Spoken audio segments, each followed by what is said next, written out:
Good evening. Good evening. Welcome to Let's Talk Maywood. I am your host, Dr. Reggie Ratliff, and joining me on this podcast is my co-host, my co-laborer in the vineyard, and expert financial advisor, Terrence Hollingsworth. Terry, can you hear me?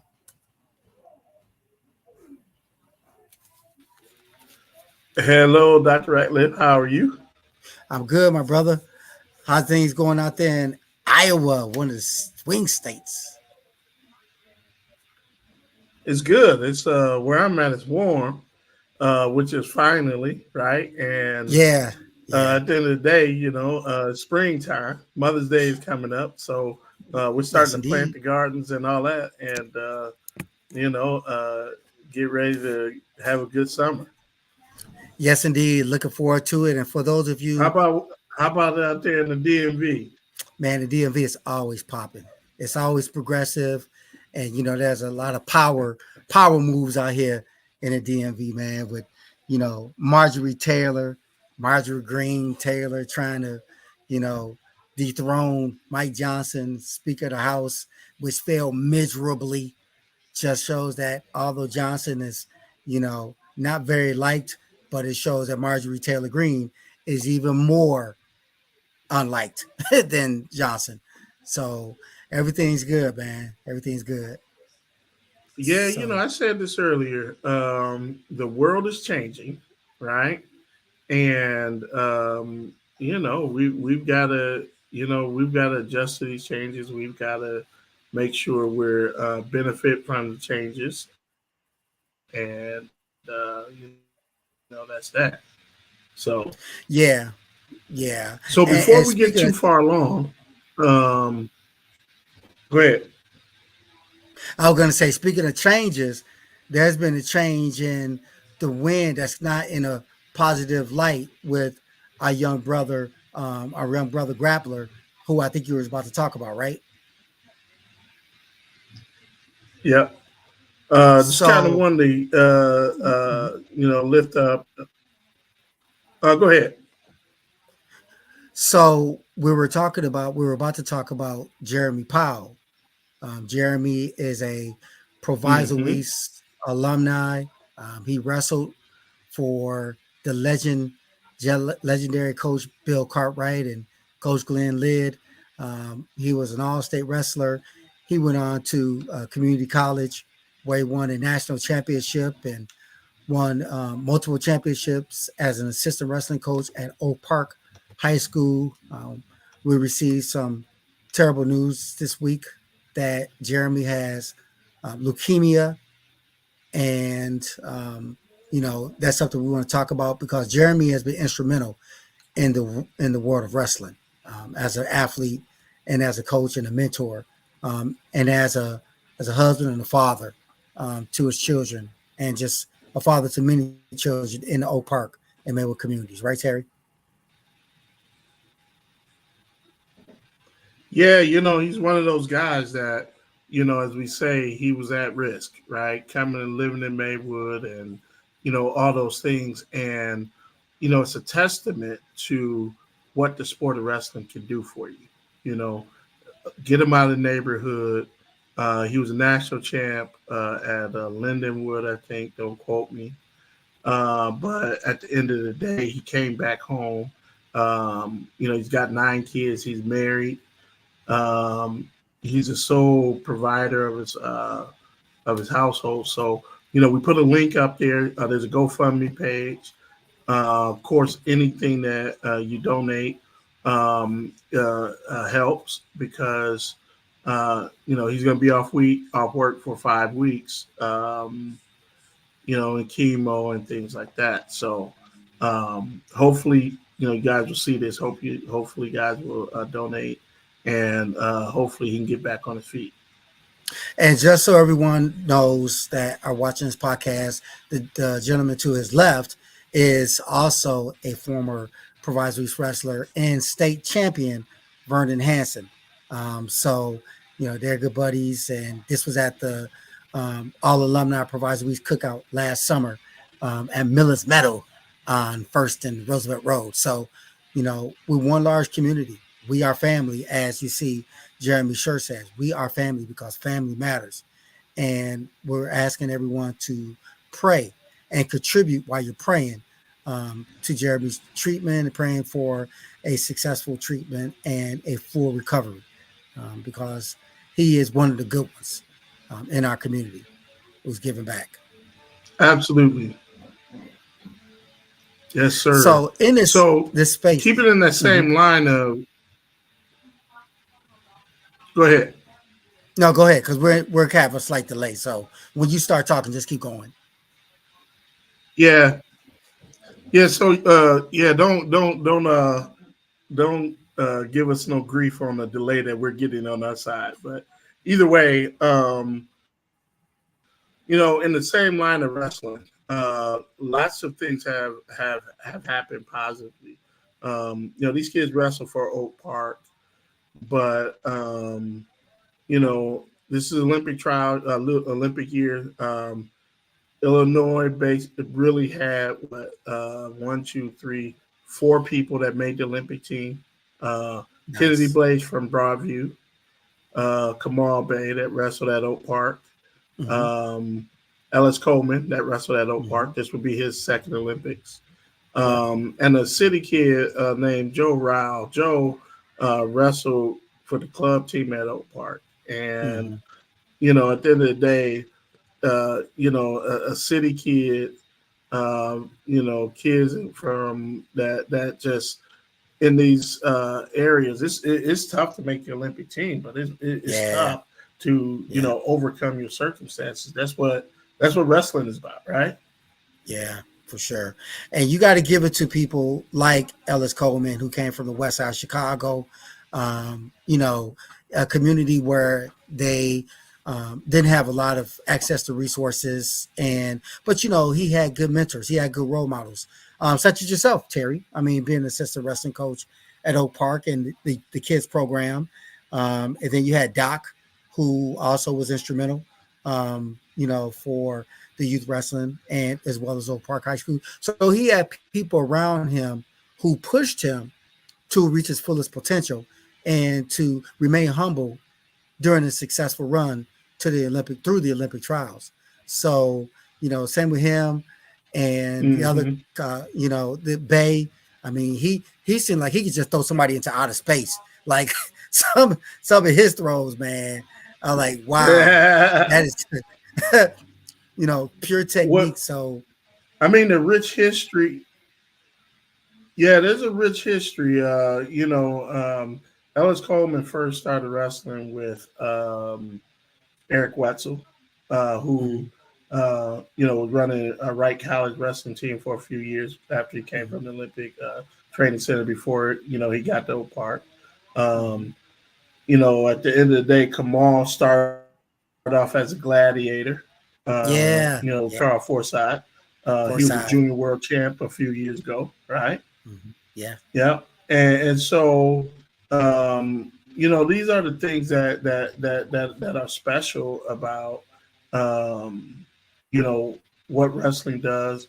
What the Proviso East or Proviso Township has produced. Great athletes, great people that are high achievers overall. yeah. One thing I can say about, for sure, Terry, and I'm sure you can attest to this, regardless of the sport, whether it's basketball or football, even though we haven't had a very successful football program over recent years, but that be it as it may, that along with wrestling, you know that when you see somebody who's from Maywood, that you're gonna get their best. Regardless if they were a state champion, state place winner, Yeah, or they made downstate or made to regionals, whatever, that you're gonna face somebody get their best. And in switching, because this is the NBA playoffs right now. There was a picture of Glenn Rivers. The public calls him Doc, but we knew him as Glenn growing up. There's a picture of Rick Mahorn grabbing Glenn, Mm-hmm. his jersey, and having his fist out like he was about to punch Doc, and Doc was like in his face talking. So you see these 3,000 comments say, "Oh, Mahorn really got Doc scared," and Doc looked frightened, and like, man, y'all tripping. Y'all don't know what you're talking about. First of all, Like Glenn he is from supposed to be Maywood. bigger. Yeah, first of all, he's from Maywood. Secondly, he played for Provisor Weiss, so he wasn't a scrub. All American, and team was first in the Yeah, nation right. with Ricky Wilson and Milton Banks and Montague and Hubbard and Corey Cooper and all those cats, Montgomery. I mean, all those guys, man. Corey Cooper, I think I mentioned him already, but he grew up around tough guys. So run into somebody like Ricky Mahorn because he played for the Bad Boys. All of a sudden he's supposed to be scared. To Glenn, he was just another punk with a jersey on. You know what I'm saying? So, Yes, so these sir. guys, I'm like, this dude, from all that 21 blocks, we created studs, people you ain't never heard of, So don't give me that. People never heard of Jesse Glover. People never heard of Lester Eddings and my brother Onion, my brother Dirk and Charles White, who was a boxer, and I mean, all these guys, Kevin McClinton, who was a God rest his soul, but mixed martial arts expert. These guys taught us how to scrap whenever necessary. So when I saw those comments, I had to say something like, "Y'all know what y'all talking about." See, he was raised, and his parents. I mean, his dad was, if I'm not mistaken, a fire chief, in the village of Maywood. So I mean, he was tough, and the people around him were tough growing up on 16th and Maywood Drive. So I just thought that was hilarious that people saw that and thought that picture was worth 1,000 words, was actually worth zero. And from that perspective, it just, Glenn just showed his metal. And Glenn was like, you gets Yes, nothing. sir. You gets nothing. But moving on again, So proviso, there's a proviso he's graduate right now in the NFL, correct? um, there was, but are you talking about Dallas Flowers? Yes. So Dallas actually played for Walther Lutheran, um, under legendary. Okay. His dad is former Proviso East wrestling coach Dr. Charles Flowers, and Dallas. His story is phenomenal. He still grew up in Maywood. Dallas still grew up in Maywood, under his father's care, and he went to a couple D2, D3 school. People didn't hear him or knew about him going into the draft, so he went undrafted. But Dallas put the work in, and he made the Indianapolis Colts team. And now, after overcoming an injury, I think he got hurt on the fourth game of the season last year. He's a cornerback. And he started off as a special team guy. So he kind of progressed to cornerback position. And he hurt himself, and now he's back. Now he's a projected starter as a cornerback. So the guy's like 6'2", two something, solid, great kid. Grew up under, like I said, under Dr. Flowers, who is a really good person in his own right. Very well known in Maywood and throughout the country as an educator, and that kind of thing. But Dallas is from Maywood, and that just goes to show, even if you didn't hear about someone like And Dallas, Maywood tough. 21 blocks, baby, he's tough, mentally and physically, and unintimidated. And that's how we roll. And that's why we talk about Maywood, because Maywood got so much as far as athletics and educators, entertainment, you know, you name it, we got it. So tell me, Reggie, tell me a little bit about, you were a small kid in high school.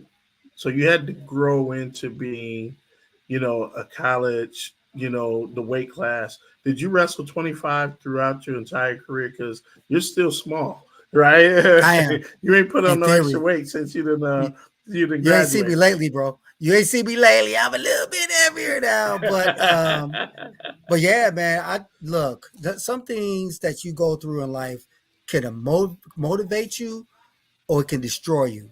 So, growing up in Maywood, going to Garfield, I was just talking to a classmate of mine from Garfield. just recently. I was like number three. They went from shortest to tallest. So you had like Shavonna McDonald, who was first. She was like 4'9", 4'10", and then you had Melissa Johnson, who was behind Shavonna, and then you had me, Ah, who was 4'11" and about 78 pounds soaking wet. So I was a tiny guy, but I was tough because I had four older brothers who were way bigger. So I wasn't really worried about somebody, picking on me or whatever, with the exception of one guy who used to take my lunch money sometimes. But I'm like, I do. I'm not always going to be small, and I'll catch up with you later. So wrestling for me was my saving grace. I walked in the gym, as a freshman, still young and still light and everything. But through the years, I progressed and got a little bigger. Wrestled 90 pounds the first 3 years, and then my last year, 98 pounds. Beat my buddy Robert Bond, who was projected to be the returning 98 pounder because he wrestled through sectionals the junior year, and I beat him in a challenge match to to make the lineup, to crack the lineup. We were first in the nation, ranked well at that time second in the nation. Um, and we beat the defending state champs, Joliet Central, in a dual meet. So we were propelled to number one. So they were talking about Robert Bond stepping in and going down to 98 from 105 in January after we certified. But I'm like, I don't think so. So so wrestling 98 and the rest they say is history. We won state, nationals, national champion, mythical national champions. And I went on to college at Triton and Ferris State. I wrestled at 118 at Triton. And I actually cut a lot of weight to get to 118. And I should have stayed at oh, really? 126. Yeah, I cut a lot of weight because I had growth spurts. By then I started growing. And when I got to Triton, I was about 5'6". So I started growing and it was harder to cut weight. And but my coach at Ferris State, Jim Miller, who also was in Olympic trials back in 90, 80, 88. He was Greco. So he saw something in me. He recruited me. Ferris was ranked first in the nation. We wound up placing second and sixth my senior year. And I was an All-American those 2 years. But I wrestled 118, 126 at Ferris State those 2 years. So I had a couple of growth spurts. And ultimately, I got to 5'9" and about 160, 165. So, it was a great experience, man. Just growing, and everything that I went through, I used it as motivation. And I was just surrounded by great people. My brother Onion, Yeah. Phil, Dr. Flander, the community, man. They just supported me and they loved on me. There's like, Reggie, don't give up. You right there. I can see greatness in you. It was just me seeing it in myself. And once my confidence matched my potential, the rest they say is history. So I was at Fair State beating D1 guys, beating Iowa State, Oklahoma State in the Las Vegas Invitational, and Ohio Open, which is one of the biggest tournaments, beating guys at the Midlands and that kind of thing. But that confidence just grew in me and transformed me into the academic and corporate world. So, and that's a lesson for people. Let me ask you a question. Yeah, So, my question to you is, I know several people from Maywood, ironically, that I met over the years, not in Chicago, but in Iowa. What is it that made you, we talk about Jeremy, being able to get out of Maywood, go to college, become a national champ, come back, be a solid man, right? A father and a husband and all these things. yeah, What is it that got you in the same space, right? Where you continue education. I don't know how many doctors, people that hold doctorates from the proviso area, but you're one of few. What yeah. got you to that space? What motivated you to keep, continue your education and things like that? I think the biggest thing is starting at home.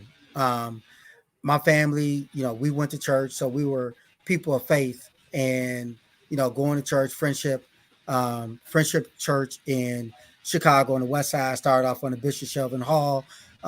Really kind of opened my eyes in terms of ministry and just the importance of giving back. Of course, my mom, my late mother, she always gave back. And so my dad, hard working person, worked at the post office many years after serving in the Air Force. They were always about giving back, not just in church, but in the community, and always keeping God as the head in spite of what we were going through in our journey called life. And, there's something about Maywood. Maywood at that time, growing up in the 70s and 80s, it was magical. Um, Everyone supported each other. The block clubs, the little league baseball, minor league baseball, little league baseball, girls softball, pony league baseball. All those sports, all those communities, things that were going on in our community, not just sports, but the cotillion that was going on at um, the 200 building, the plays and the concerts at the schools. And, when I was playing the narrator on Fiddler on the Roof at Garfield, I was a person that was narrating the whole play. And, all of us working together, I had the little hat on. Little did I know, Terry, that the movie about Fiddler on the Roof was about Jews who were exiled from Germany, and it was people who were fighting for their lives for survival, Well, um, I didn't know that. to yeah, to you know being sent to concentration camp, and under Hitler, and him killing 1/3 of the Jewish population. But for me, I was an eighth grader just narrating, and we sing songs, sing the songs. um I mean, it was for me an eye opening when I found out years later what the true story was behind Fiddler on the Roof. But it was just those things being active and engaged Wow. that continued to transform me through high school. Like I said, not just in sports, but in academics. So my parents put academics first and foremost. Everybody in my mom's side of the family had at least a master's degree from Tuskegee University, or Alabama A&M. And my dad had a bachelor's Okay. degree from Tuskegee, in engineering. And my mom went on to get two masters from Roosevelt University, and also from University of Alabama. So, we were all about academics. So there are a few people. Karen Ross, Dr. Karen Ross. She is a medic person. She works in the medical field, for the fire department in Maywood. There are countless other people who received a terminal degree who are from Maywood. Paula Green, who's a doctor. Last I remember, she was in Detroit as as a as a doctor. Of course, my brother, Dr. Philander Ratliff, is a physician. So there are some people who grew up in Maywood who have their terminal degree, whether it's in medicine or in education or something similar to that, or currently pursuing their doctorate, or they're judges. There are a few people who are judges. Someone just got honored as a judge. Yeah. Um, so Reggie Wright, his wife is a judge. So Oh yeah, but she is. Yep. yeah. So we're doing it, man. We grew up in a working class community, and we work smart. We worked smart more than we worked hard. So what? So tell me, what went into when your undergrad is in accounting, right? Yeah. What decision went into you going? I want to be in accounting, and start to work with finance and things like that. Yeah, numbers came easy to me because of my dad. My dad being an engineer, he taught me like binary codes. Like he taught me stuff, before it became popular today. Turning binary codes into words. Thinking about formula translation, or Fortran as they call it, COBOL. Lert taught me about the CPU, central processing unit. So he was teaching me all that, before, like I said, before it became popular. And it was an eye opener because I'm like, I'm good with numbers. And it was one contest where it was a summer program at Miss Field Lab, right? And it was a small school next to Irvin. Miss Field Lab was a alternative school for people who were non-public school but needed a alternative, high school diploma. So it was a math contest, and we went down the road, and I had to be like a freshman at that time in the summer program. and they was asking the questions. It was multiplication, division, and all that. And I was just popping the numbers out, boom, boom, boom, boom, boom. And then, pretty soon I want to know what asset meant, what the liabilities mean. And I was just doing this on my own, going to the library, which at that time was on 17th Avenue, right off 17th and Madison. So, and which was across the street from Irvin School. And I just fell in love with numbers.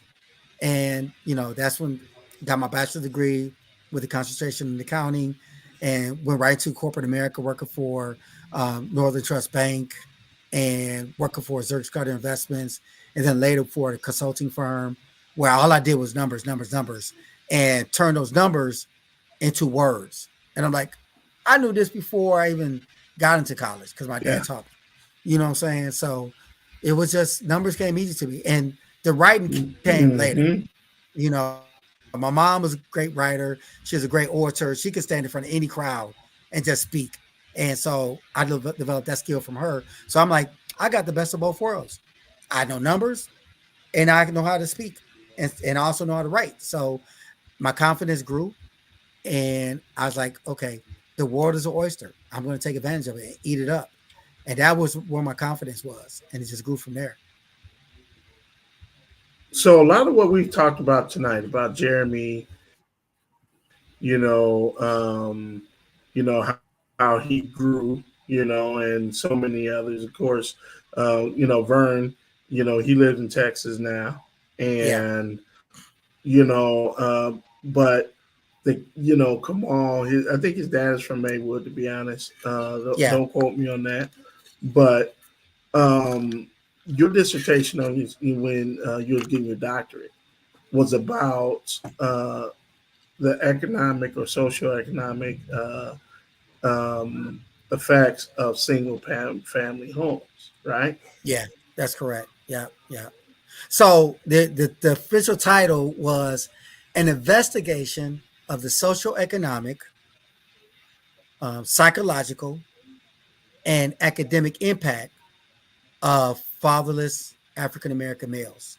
So it was black boys who Okay. grew up without their biological father, and the impact it had on them, like I said, socioeconomically, academically, um, psychologically, and also legally, because I talked about that a little bit. But the geographic area was, a lot of it was Maywood and parts of Chicago, because you couldn't write about all of Mm-hmm. Chicago, So it's focused on like a Maywood and part of Chicago. So it was a mixed methodology, quantitative and qualitative, interviewing and statistics, and it was mind blowing, Terry. And so I focus on that because I always heard there were more black men incarcerated than there are in college. And so I'm like, is that a myth, or is that, Mm-hmm. is that true? But a lot of people in Maywood that were black males had so much potential, and they were really good. And unfortunately, life just caught up to them, made some, poor decisions. And as a result, you know, those who did have children, um, they grew up without them. And those same men who were incarcerated grew up without their fathers. So for me, it was like a message that I Mm-hmm. need to investigate this. That's why I call it an investigation. So um, it was a life lesson. And Jeremy, Jeremy had mentors, he had role models, growing up. And Vern had role models. Vern used to come to Proviso East, watching us wrestle, and when he became a freshman, he watched us wrestle, come to the practices. But when I was growing up, I had my brothers who wrestled, Onion and Dirk. Then you had, Jesse Glover, who was a senior when I was a freshman. So I watched him win the state championship. Me and Terry Murphy, Blair Walker, you know, um, Ricky Stewart, the late Ricky Stewart. We all saw greatness because when we were growing up, we went to the wrestling rooms. We saw them wrestle against Hinsdale Central and Morton and Downers Grove North, and we saw that. So we was like, that's gonna be us, because we were in the wrestling room watching them bang each other, Mm-hmm. try to kick each other butt on the mat, but then shake hands, hug, hang out off the mat. So it was a culture, that was created long before I came into the picture. Reggie Wright's dad wrestled for Proviso Weeks, if I'm not mistaken. So, we're talking about the late 70s, Hmm. early 80s, and even sooner than that. Even before Coach Cartwright came on the scene, it was Coach. Oh my God, what is his name? And I know once this podcast ends, but the coach before Cartwright, he had state champions. He passed away, and that's what Cartwright came into, to position. So it was a culture that was created. Those of you who are out there, if you watch this podcast, tell me the name of the head wrestling coach at Proviso Weiss before Cartwright, who was an assistant coach, became the head coach. Because I need to get his name.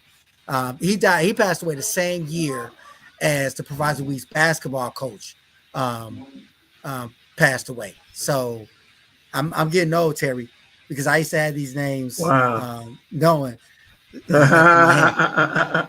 Yeah. But they talk about the Heat culture, the Miami Heat so culture. so Heat culture was created. So let me ask you this question because the statistics and the data tells us the value of a college education and things like this. Your accounting background, you went on to get your doctorate, all these things.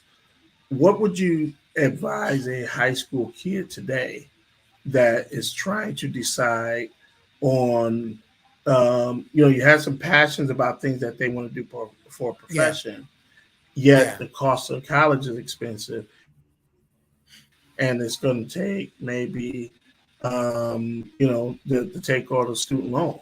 Would you yeah, advise them to take this loan and follow your passion, or the thing that's most in front of them and pursue like a trade, yeah, HVAC, yeah, electrician, yeah. some of those Construction. things that Yeah, are solid high income jobs. Yeah. yeah, yeah. The times are different What now what than would they your advice were. be to them? Yeah, that's a great question, Terry.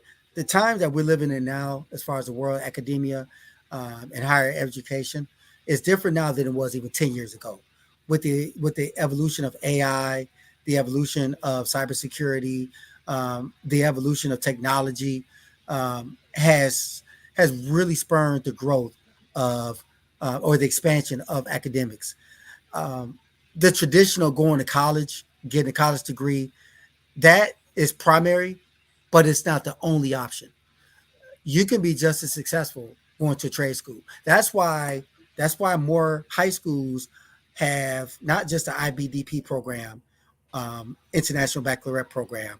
They also had career programs now, where if you want to major in journalism or nursing or technology, you could get a certificate and you could use that certificate to go to a trade school, and then from there get a college get a job where you don't have to go 4 years to college, or get a master's degree or a doctorate degree.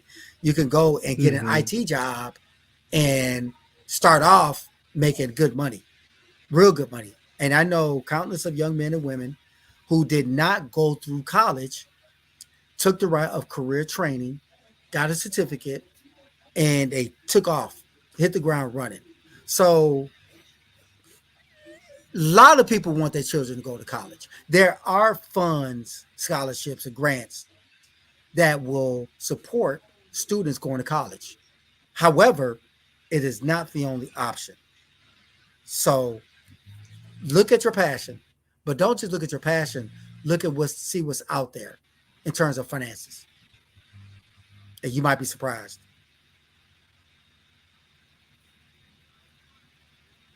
What about the student loan debt? Do you think Woo! is realistic to believe that a a kid that takes on student loan debt today, that in 5 years it'll be forgiven by by the time President Biden get out of the second term?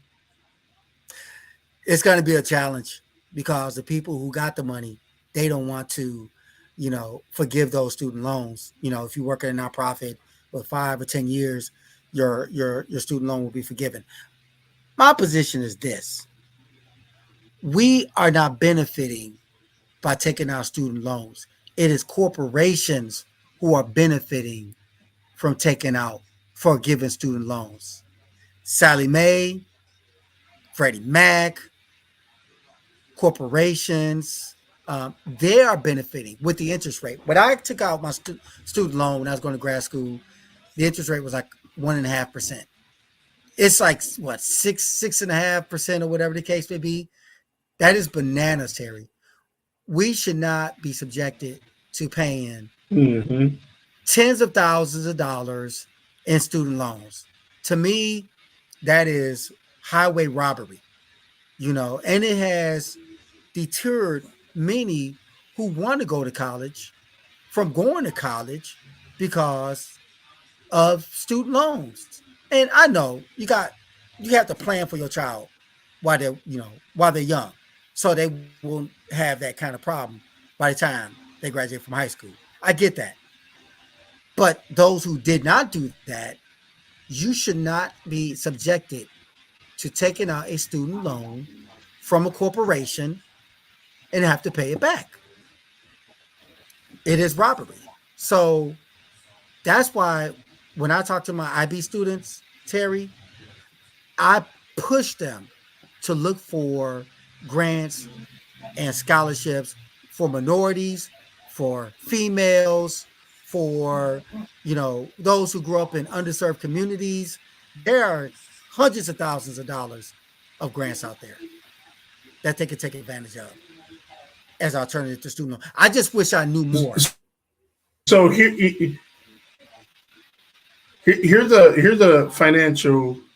If we look at it from a financial lens, is a college degree, does it have the value once you put the student loan in place?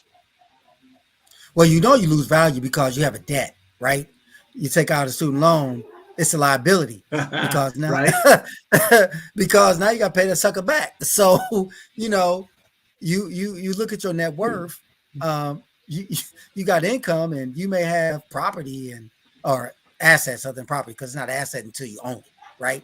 But you have other things you might own, a car or Mm-hmm. maybe a boat or something like that. But then on the flip side, the other side of that ledger, you got $150,000 balance for a student loan.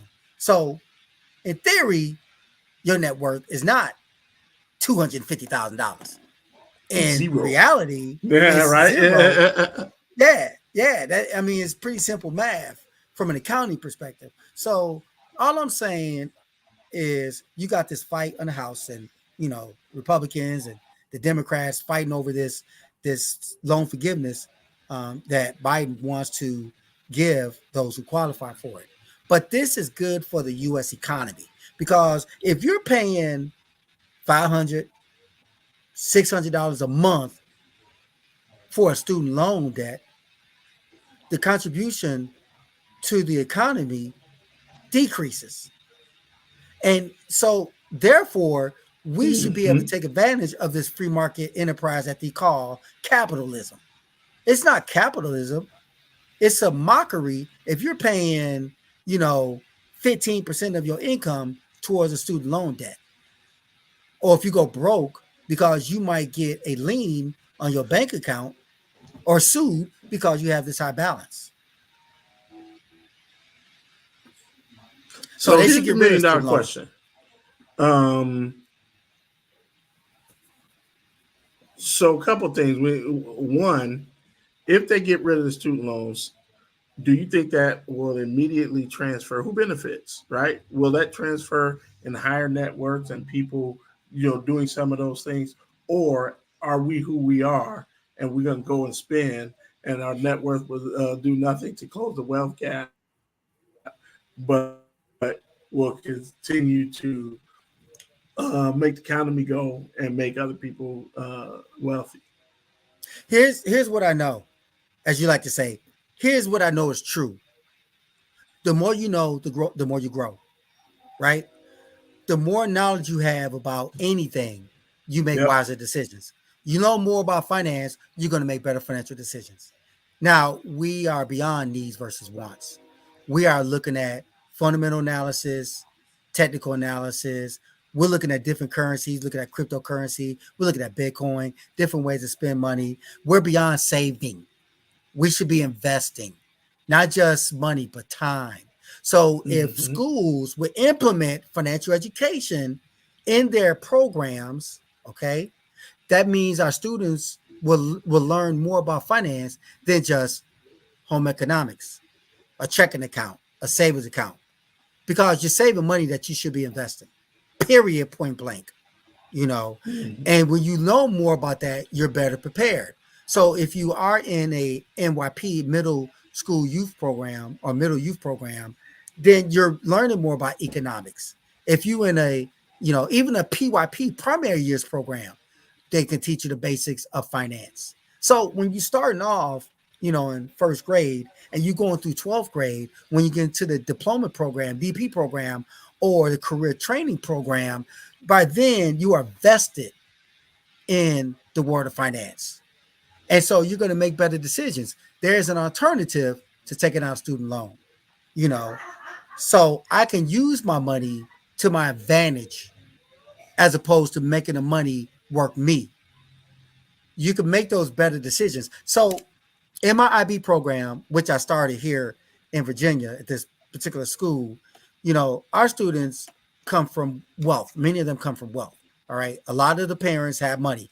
These students drive up Hmm. in Mercedes Benz, Teslas, and that kind of stuff. And, it's a trip.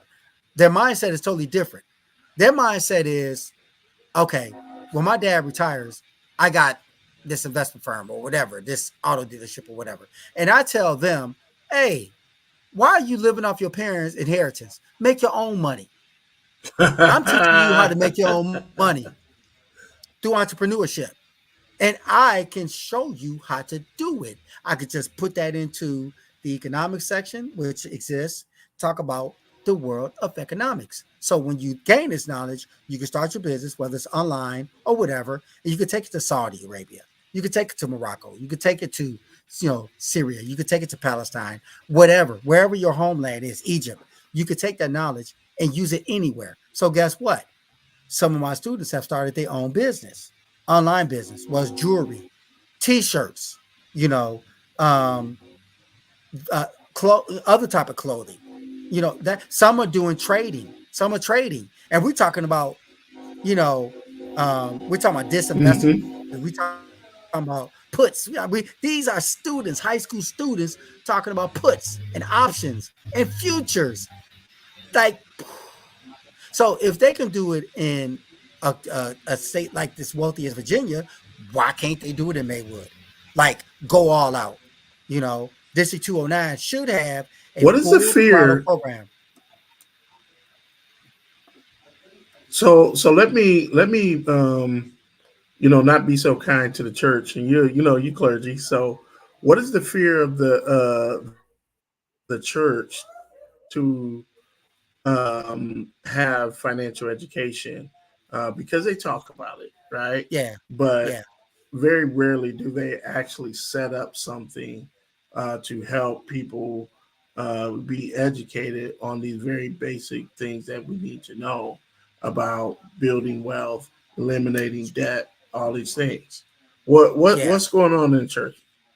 So from my perspective, as a man of the cloth and going to seminary school, Terry, is all about how you were raised growing up in the school system.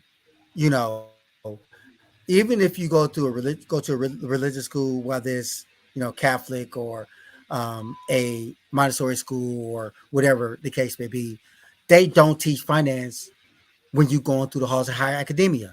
So even with your calling, you go to seminary, they don't teach finance in seminary. They don't. They just don't. Mm-hmm. So there are no programs that's focused on, because the Bible is more than Malachi 3 and 10. I mean, they talk about finance, all the way through. They talk about it in Deuteronomy. They talk about it in Proverbs. They talk about it in Psalm. They talk, of course, in Malachi. They talk about it in the New Testament. Paul writes about that. Talk about the widow, taking care of the widow. They talk Mm-hmm. about all that. What's going on in the Bible touches on everything, including finance, but they don't teach it. So if you are a preacher or a pastor, you are limited in your knowledge about finance. So if you don't know, you won't grow. So you're going to be resistant to someone who, unless they know the person, like know them or whatever, um, they will be hesitant to allow that person to come in to talk about finance. I just want to say this. So I have facilitated, and you and I have both facilitated in some churches. I'm not gonna say all churches, particularly the black church. Mm-hmm. We don't do enough of financial education. We just don't. You remember you and I went to a particular church in Maywood. We were at the door. All they had to do is open it, and we come in and we talk about finance, not charging anything, right? Some reason Mm-hmm. they were hesitant. They was like, "I'll get back with you." I don't know why Pastor haven't called back or whatever. I'm like, "All right, cool." So like, we're gonna try one more time. They didn't really respond. They said, "We'll get back with you." So to me, that was a soft no. What do that? We went to another church and they embraced us and they accepted what we shared with them in terms of knowledge, Mm-hmm. and they became more knowledgeable. But overall, the black church needs to focus on finance just like they focus on how to get saved or to turn their life around or to get off drugs Yeah. or to save another soul So or get here's the into heaven. question.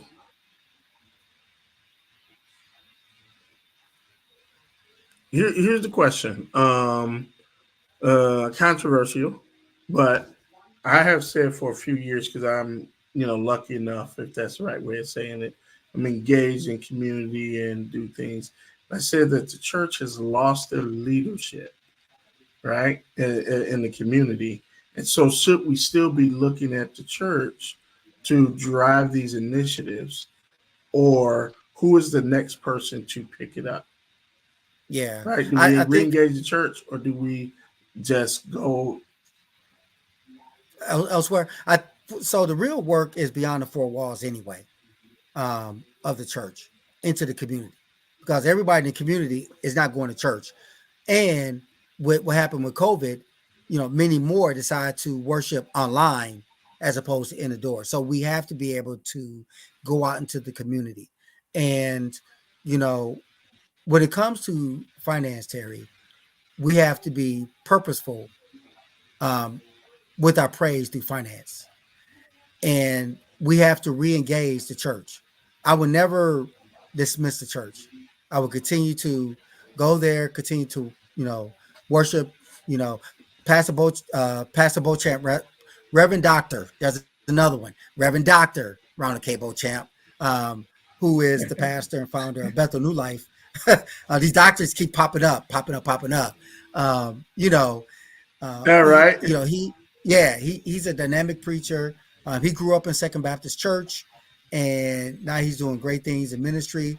He was open to it, and the pastor who I worship under here in Virginia, you know, Reverend Doctor, um, he's a doctor also as well, at Star Bethlehem Missionary Baptist Church. So we had a financial education class, and we had about 40 people who came out. Pastor During is his name, Henry P. During, Star Bethlehem. And then we had another workshop in Maryland, at St. Stephen's, where we talk about finance. So there are some churches who get it, Terry. That's why I won't give up on our people, or our church, because there are many opportunities that exist where we can educate the educators, like iron sharpens iron. Mm-hmm. So you went to So seminary, right? What about the approach of how do they teach finance in seminary? it's practically non-existent. I mean, there are some. I'm not gonna say all seminaries, or no seminaries teach finance, but they don't have a finance curriculum. There are no finance curriculums. That's far and few between, in terms of talking about finance. They talk about it intermittently. They may spend a couple of weeks talking about finance, and its importance to the church and how the money is used. Churches have business meetings where they talk about how much the church has, that kind of thing. But overall, the seminary doesn't really teach the world of finance, and that's a shame because if any place, besides school, Yeah. seminaries should be teaching church. Definitely. And you a PK. Your dad was a pastor. You know what I'm saying? So you learned a lot under him before you embarked into the world of finance yourself. I mean, how was that experience for you and the people who you talk to? Because you handle millions and millions of dollars, and you talk to clients at a high level. So how does that look for you? So I had a conversation with a pastor a few weeks ago, and he goes, I'm just now learning what you do. And he did not want to engage me in the place of, can you come into our church and help us build a curriculum and things like this? He only really wanted me to raise money or donate to church. And, those experiences have driven me to um, literally say, I don't know if the church is the right way of dealing with these things, because there's Mm-hmm. just never eagerness to to do the work like this. And so Yeah, yeah, um, I understand church culture. I understand how they raise money, all these things, and it's unfortunate. yeah. Um, One thing that I get when I got grown, especially when I started to manage money, was I started to realize many of these pastors that was driving Cadillacs and things like this Mm-hmm. financially were not in a good position. It's one of the reasons why you don't see in the black church pastors that retire very often. They preach Yeah, until they die because they're relying on yeah, the income from the church to sustain their lifestyle. And yeah.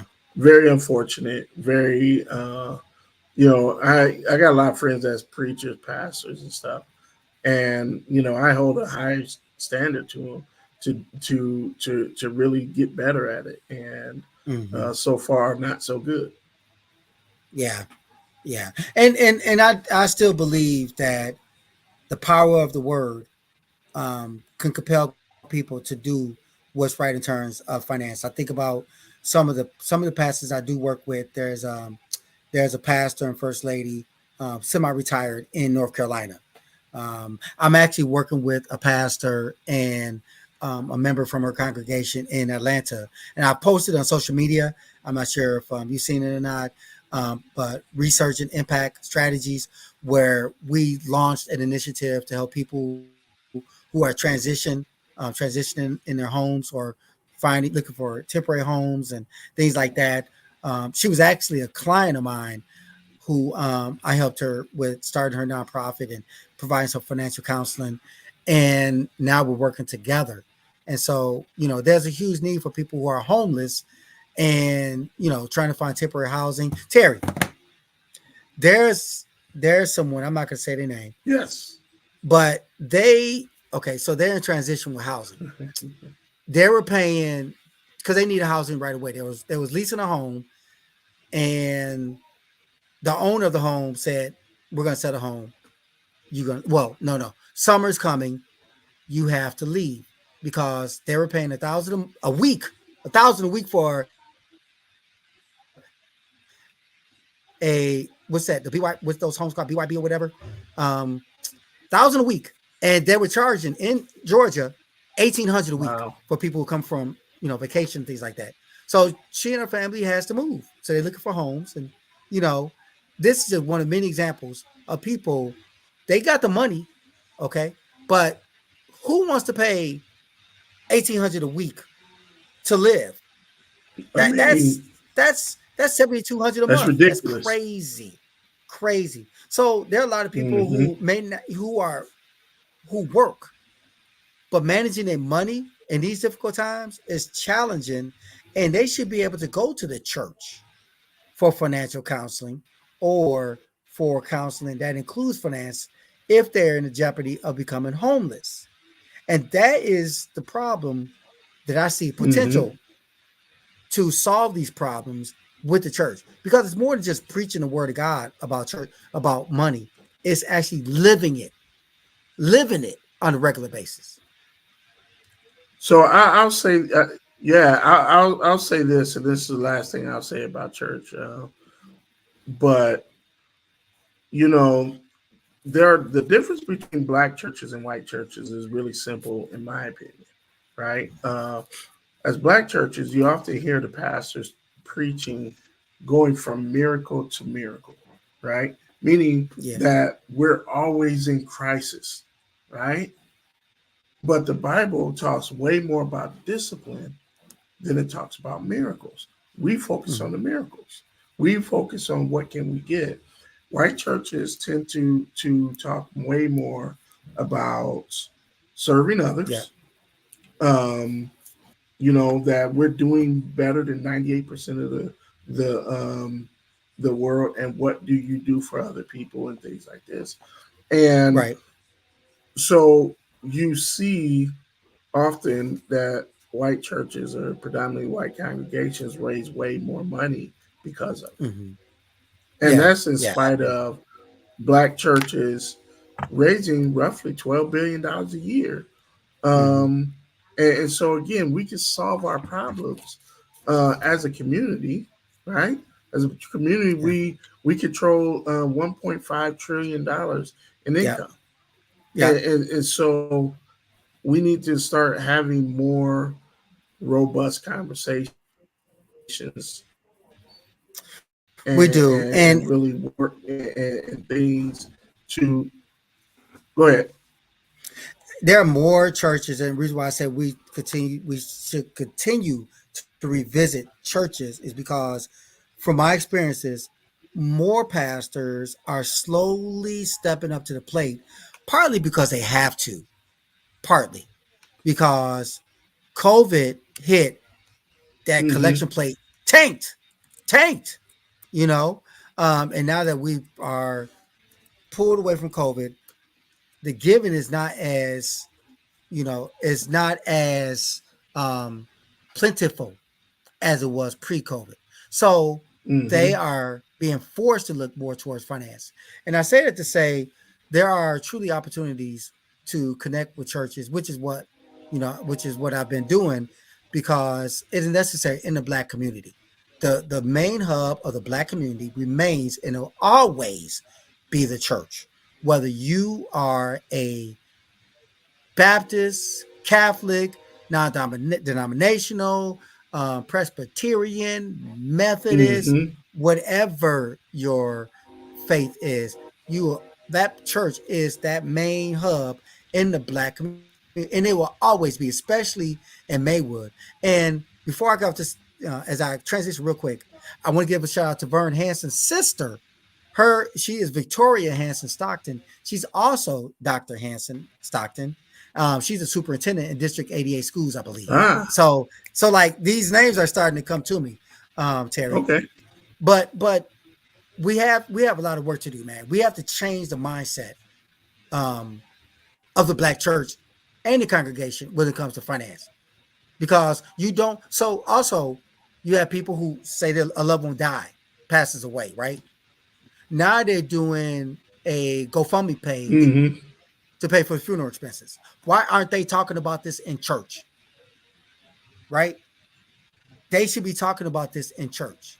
Whether it's Mm-hmm. getting life insurance, using money for the good and being able to use that to prepare for the future. Or like you said, it's not just pastors. You have people working longer to they 70, 75, 80 years old. And it shouldn't be that way. It should not. But here we are. So we need to continue to So, push that. we've been at it for almost an hour. Let's plan on coming back and doing this again, because um, there's some things that we talked about. But you know, next time we get together, let's talk about some real strategies on what is the best outlook to closing the wealth gap, the black white wealth gap, and is or or should we even be comparing ourselves to, white people and just saying, um, we're going, this is how we're going to build wealth. I think that we should be cognizant of the world around us, not just white people, but also people who are other Hispanics. Maywood has a growing Hispanic population. It's not something that's punitive. It's not something that's negative. It's Mm-hmm. a reality. We need to know how we are doing and other ethnicities are doing in the world around us. The world is a lot smaller, so therefore it is necessary to talk about what's going on in our community compared to others. It's no different when we talk about what's going on in Maywood versus our neighbors to the east in River Forest, or Forest Park, or Oak Park, or whatever. So I think we should talk about that, and we do have classes, Terry. We do talk about this during classes, and we're Yeah. more than happy to answer any questions that anyone may have. Just reach out to me at sratliff68@yahoo.com. We can always talk about this offline, but my brothers and sisters, we are um, we have a lot of work to do. We have a short time to do it. Life is life in for many of us, um, but it's not too late. And I just want to say something real quick, Terry. We were talking earlier about, you were asking me about my motivation. My motivation, we're all motivated in different ways. My motivation was in eighth grade, no, in seventh grade, when I couldn't go to Springfield because of finances. I went to Springfield on my own. When I couldn't go to Washington, D.C. with Mm-hmm. our eighth grade class because my parents couldn't afford it. I mean, they were working, but they couldn't afford to send me to D.C. I live in the D.C. area. I could go to Washington, D.C. anytime I want. You know what I'm saying? After work, I could go to DC. I could go to the museums. I could That go to the right. monuments. You know what I'm saying? So people travel from all over the world. I'm like, I'm right here because I said I was going to live in the DMV, and here I am. So whatever your goal is, you don't have to tell everybody your goal. You know what I'm saying? Keep it to yourself if you need to, but strive towards greatness. And I'm where I am today because of my family, because of my faith, and because of the community. And that's why we have this podcast called Let's Talk Maywood. So let's keep it going Yes, sir. all the time, all the time. So I that's it for I, us. I agree. I have I was just gonna say I have a soft spot for the black community because I know how much influence the church has on our decisions, and there's a lot of growth that has to come from us as families and us as Yeah, churches, right? yeah, And yeah.